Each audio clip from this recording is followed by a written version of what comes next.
అందరికీ నమస్కారం.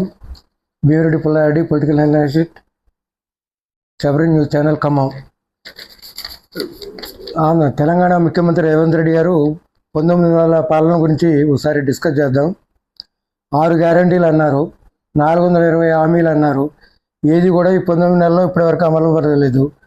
ప్రభుత్వం జవాబుదారీతనం లేదు, పారదర్శకత లోపించింది. పబ్లిక్ డొమైన్లో వీళ్ళు చేసే పనులు ఏమీ కూడా వాడే పెట్టట్లేదు. అవినీతి పెరిగింది, లంచగొండితనం పెరిగింది. మంత్రులు ఎవరికి వారే యమునా తీరన్నట్టు పరుస్తున్నారు. విద్యా విధానం లోపభీష్టంగా తయారైంది. ఆరోగ్యం కుంటుపడింది. అసలు విద్యాశాఖ మంత్రి 19 నెలలు బట్టి అసలు విద్యాశాఖ మంత్రి లేడు. ఆరోగ్యం కుంటుపడింది, అవినీతి పెరిగింది. డబ్బు, ఇసుక మాఫియా, బియ్యం, రేషన్ బియ్యం మాఫియాల మట్టికి ఊళ్ళలో ఏలుబడి చేస్తున్నారు. ఎవరు ఇష్టం వచ్చినట్టు వాళ్ళు చేస్తున్నారు. ఊళ్ళలో కూడా షాడో ఎమ్మెల్యేలు అయ్యారు. ఎవరు కావురు లోకల్ బాడీ ఎలక్షన్లు పెట్టకపోవడం వల్ల ప్రతి వాళ్ళు వీళ్ళు ఎమ్మెల్యేల వల్ల ఫీల్ అవుతున్నారు. ఊళ్ళల్లో రాజకీయ కక్షలు పెంచి వీళ్ళ మీద కేసులు, వాళ్ళ మీద కేసులు పెట్టేస్తున్నారు ప్రతిపక్షాల మీద. ఈ విధంగా తయారైంది. ఇప్పటి వరకు కూడా ఉచితాల పేరుతోనే ఆయాలు పోయిన హామీలు ఇచ్చారు. 460 హామీల్లో ఉచితాల పేరుతోని. అంటే ప్రతి రాజకీయ పార్టీ కూడా ఇష్టం వచ్చినట్టు హామీలు ఇస్తున్నారు. డబ్బులు పెట్టి ఓట్లు కొనుక్కోవటం, పారిశ్రామికవేత్తలు తీసుకొచ్చి రాజకీయంలో దింపుతున్నారు. వాళ్ళు డబ్బులు పెట్టి ఓట్లు వేసుకొని కోట్లు ఖర్చు పెడుతున్నారు. తిరిగి వచ్చి వీళ్ళు ఏంటి ఉచిత హామీల పేరుతో నుంచి లక్షలు అన్నారు. ఇప్పుడు అట్నే ప్రతి కూడా ఏం చేస్తున్నారు, రుణమాఫీలు అంటున్నారు, 2 లక్షలు అంటున్నారు. అంటే 2 లక్షలు ఇచ్చి ఓటు కొనుక్కున్నట్టు అనమాట. 1000 కోట్లు దుర్వినియోగం అవుతున్నాయి ఈ విధంగా కూడా. అట్నే ఈ ఉద్యోగస్తులకి హామీలు ఇస్తున్నారు, అవి వాటిని కూడా దుర్వినియోగం చేస్తున్నారు. అట్నే రాజీవ్ శక్తి పేర్లు అంటున్నారు, ఆ పేర్లు అంటున్నారు, ఈ పేర్లు అంటున్నారు. ఆ పేరుతో కూడా ఉచితాలు ఈ పేరుతో ఇచ్చి దుర్వినియోగం చేస్తున్నారు. టోటల్ తెలంగాణ ఆదాయం 3.5 లక్షలు ఎవరైతే చూపించినప్పుడు తెల్ల రేషన్ కార్డులు ఎందుకు పెరుగుతున్నాయంటే ఆదాయం పెరిగినప్పుడు తెల్ల రేషన్ కార్డులు తగ్గట్లే. ప్రభుత్వం కింద నుంచి మీదికి వ్యవస్థ అంతా అటు తయారైపోయింది. ఇంకొకటి ఏంటంటే నీటిపారుదల, ఈ 19 నెలల్లో నీటిపారుదల రంగాన్ని నిర్వీర్యం చేసి పెట్టారు. ఎక్కడ కూడా మట్టి తట్ట కానీ ఏం చేయలేదు.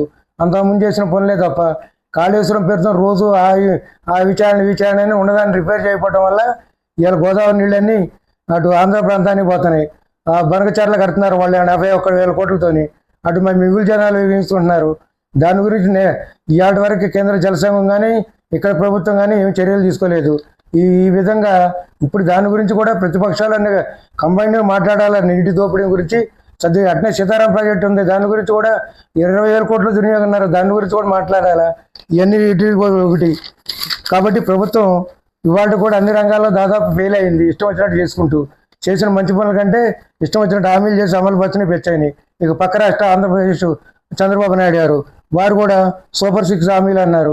ఒక పెన్షన్ పెంచడం తప్ప వాటి కూడా ఏమీ అమలు పరచలేదు. రాజధాని పేరుతోని, పోలవరం పేరుతోని, ప్రాజెక్టుల పేరుతోని, అప్పుల పేరుతోని అప్పులు ఎటువంటి విపరీతంగా చేస్తున్నారు. పరిశ్రమలు అంటున్నారు, అవి అంటున్నారు. ఇవాటి వరకు కూడా ఏది ఫుల్ఫిల్గా అయితే అమలు పరచలేదు. వారు ఇక్కడ తెలంగాణ 2 కళ సిద్ధాంతం అని అప్పుడు రాష్ట్రం విడిపోవడానికి కారణం వారు ఒకళ్ళు. ఇవాళ కూడా చేయలేదు.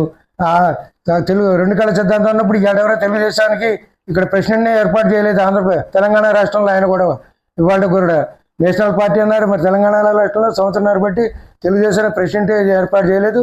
సంవత్సరం కింద వీళ్ళు ఏర్పడి ఇక్కడ అసలు కనీసం వాళ్ళ రాష్ట్ర అధ్యక్షుడు వెళ్ళాడు తెలంగాణకి. కేంద్రం చేతిలో ఉంది కాబట్టి అప్పుల పేరుతోని బాగులాటను ఇచ్చారు. నీటిది 2 రాష్ట్రాలు కూర్చొని ఇవాటి వరకు కూడా అప్పుడు రాష్ట్రం విడిపోయిన దాని గురించి వాటి వరకు కూడా 9-10 షెడ్యూల్ గురించి కూడా బైపర్వేషన్లో వాటి కూడా చర్చలు జరగలేదు ఈ ప్రభుత్వం కానీ ఆ ప్రభుత్వం కానీ. అంటే టోటల్ కూడా జనంలో వ్యతిరేకత అయింది. ఇవన్నీ చేసుకుంటూ వెళ్ళారు. చరిత్రాత్మకంగా బాగుపడేది అభివృద్ధి పనులు ఏమీ చేపట్టట్లే. ఎంతవరకు ఉచితాల పేరుతోని సాగనంపుతున్నారు. ఈ కేంద్రంలో నరేంద్ర మోడీ గారి పేర్ల పాలన సంవత్సరం అయింది, 11 సంవత్సరాలు పెట్టి పెడుతున్నారు. అన్ని పార్టీలని విమర్శిస్తారు వారసత్వ పాలనని. అంటే 11 సంవత్సరాలు ఒకే ముఖ్యమంత్రి ఉంటాడా? ఒకే సంవత్సరం మంత్రి వాళ్ళే ఉంటారు. అంటే గుజరాత్ వాళ్ళే అందరూ ముఖ్యమంత్రులు అయ్యి రాష్ట్రాన్ని వెళ్తున్నారు. ఈ ఫండ్స్ అన్నీ ఉత్తర భారతీయ జనతా పార్టీ ఉత్తర భారతదేశానికే మొత్తం డైవర్ట్ చేస్తున్నారు. ప్రాజెక్టులన్నీ గుజరాత్కి, బీహార్కి, మొన్నటిదాకా జమ్మూ కాశ్మీర్ కూడా ఇష్టం వచ్చినట్టు ఇచ్చారు. ఉత్తరప్రదేశ్ కూడా ఇస్తున్నారు. తెలంగాణ దక్షిణ భారతదేశానికి ఇవాళ కూడా ఏమీ ఒక ప్రాజెక్టులు కూడా అమలు పరచలేదు. ఇక్కడ తెలంగాణలో ఉన్న పార్లమెంట్ సభ్యులు తానంటే తందానంటే కూడా ఇప్పుడు ఆ బీజేపీ సంబంధించిన వాళ్ళు మాట్లాడటం లేదు.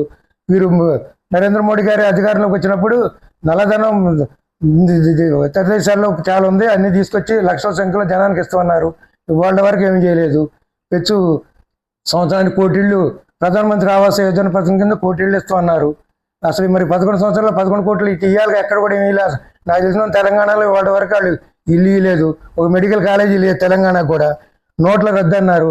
నోట్ల రద్దులో దుర్వినియోగం జరిగింది కాబట్టి దానివల్ల బ్లాక్ మనీ అక్కడ వచ్చినట్టు కనపడలేదు. దానివల్ల కూడా అటు డేగిటం మొదలుపెట్టారు. ఇప్పుడు కూడా కేంద్రం వాళ్ళ చేతిలో పెట్టుకొని ఈడీ, సిబిఐ, ఐటీ పేరుతోని ప్రతిపక్షాలను డేగిటం ఇటు చెప్ప. గుజరాత్లో ఉండ పారిశ్రామికవేత్తలు జోలిపోరు, ఇక్కడ మిగతా రాష్ట్రాల్లో ఉండ పారిశ్రామికవేత్తలు జోలిపోవడం, వాళ్ళ పార్టీలు లాగించుకోవడం ఇతర పార్టీల వాళ్ళని. ఈ విధంగా చేసి నరేంద్ర మోడీ గారు కూడా మాటలు చెప్పి ఈతకాయంత చేసి తాటికాయంత చేయడం మొదలుపెట్టారు.